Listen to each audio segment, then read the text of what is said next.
So I'll have to do a declaration saying that I, Chua Franklin, have been reimbursed by Whitehall of the amount, whatever amount that you have on the invoice. Okay, then I sign off. So this declaration will allow Whitehall to help me reimburse the money. He's just saying that he has paid me the money, so he's helping me reimburse. Okay, but I know most of you will get reimbursed, then pay them. Yeah. Okay, so just do the declaration if that's the case. If not, to save the hassle, just just reimburse directly to the payee's name, same name as the invoice name. Okay. Okay, invoice without proof of payment. Sometimes suppliers will give you will send you invoices, maybe soft copy, and then you have already paid, but there's no proof of payment because invoice doesn't prove that it's paid unless it's an official receipt. If it's a receipt, there's proof of payment, but if it's an invoice, there's no proof of payment. So if you get an invoice and you want to do a reimbursement, get them to either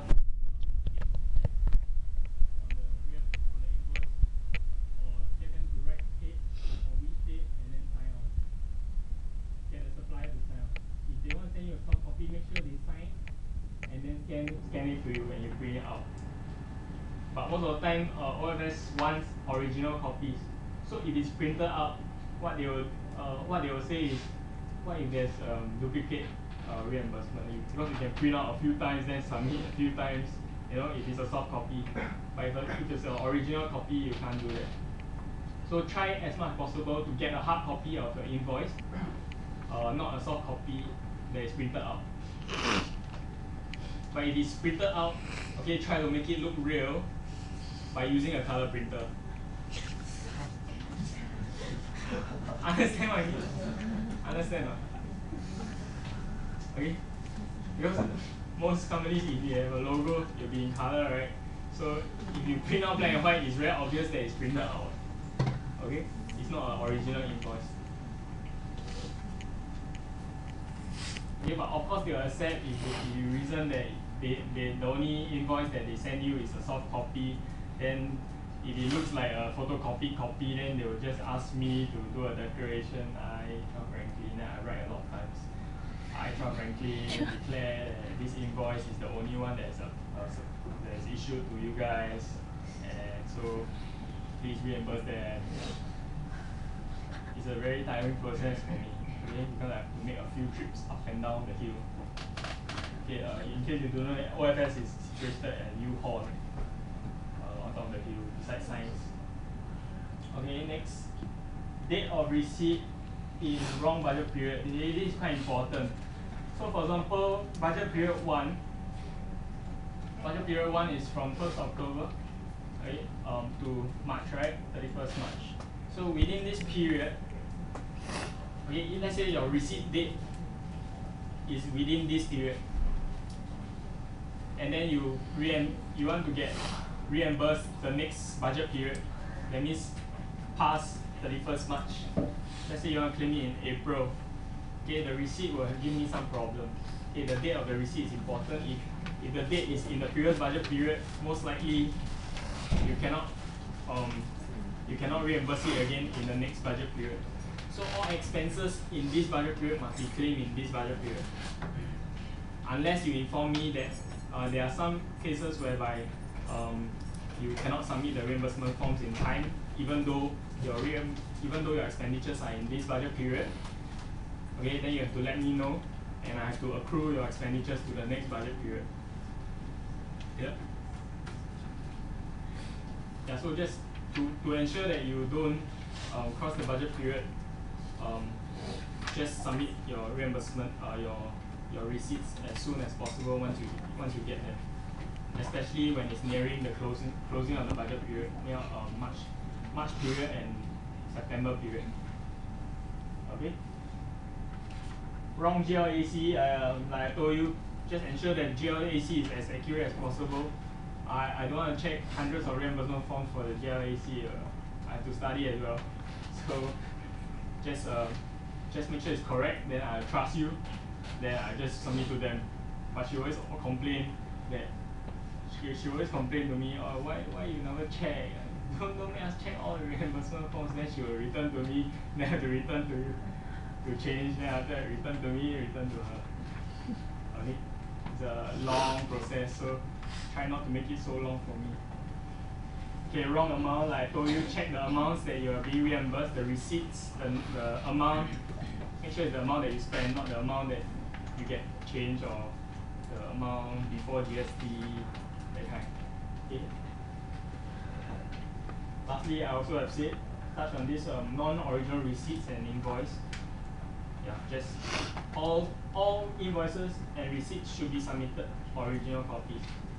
Yeah, if you want a copy for yourself, do a scan or do a copy before you submit to me. Okay, another thing, there is some events that require sponsorship, right? You all source for your own sponsors, and sometimes the sponsors give you cash. So most of the time when they give you cash, they want to see your expenditure. They want to see your receipts or have a report to show that, okay, I spent on all this. So what you have to do is to get a certified true copy of all your receipts, because you have to submit the original, correct? You can't submit the original to them. So before you submit the reimbursement form to me, make a copy of all the reimbursements for that event and pass it to me.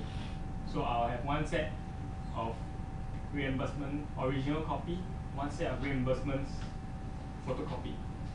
So this set of photocopied reimbursement forms, I can get OFS to chop certified true copy and sign it and return to you. So you all can submit it to your sponsors and you all can get your cash sponsorship. Okay?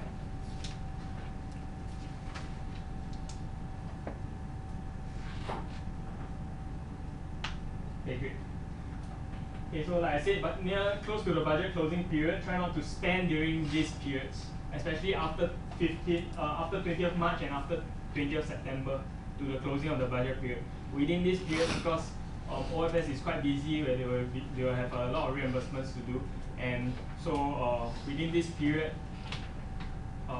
when you spend, the receipt date is a problem.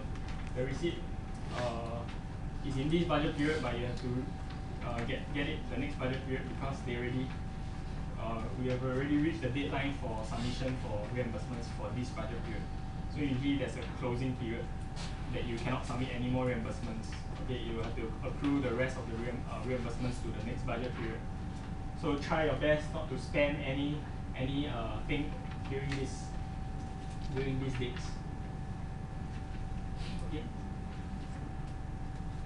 If you do spend, if you have no choice, of course you have to let me know so I can accrue the expenditure for you. But let's say if your event is near the transition between these two budget periods in the middle, it is more or less justified that if you are spending this expenditure during this period and then you are claiming in the next budget period, so that can be justified.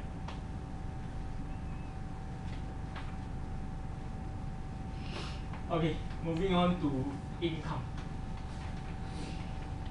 Okay, income is quite sensitive, and I always have to carry quite a lot of cash with me to submit to OFS. Okay, for checks. Firstly, all checks crossed and made payable to National University of Singapore, not NUS Students Sports Club. I know it is NUS. Make sure that you tell your supplier if they are, or your sponsorship or whatever, if they are issuing a check, then make sure it's all made payable to NUS. And then behind the check, right, there are particulars. Alright.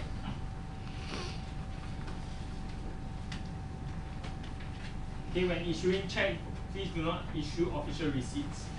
Okay, I'm sure you all have seen. Okay, receipt booklet. Yeah, I've asked you all to fill up the receipt booklet. What your member clubs have holding on to now. It is a receipt booklet. Okay, on the receipt booklet,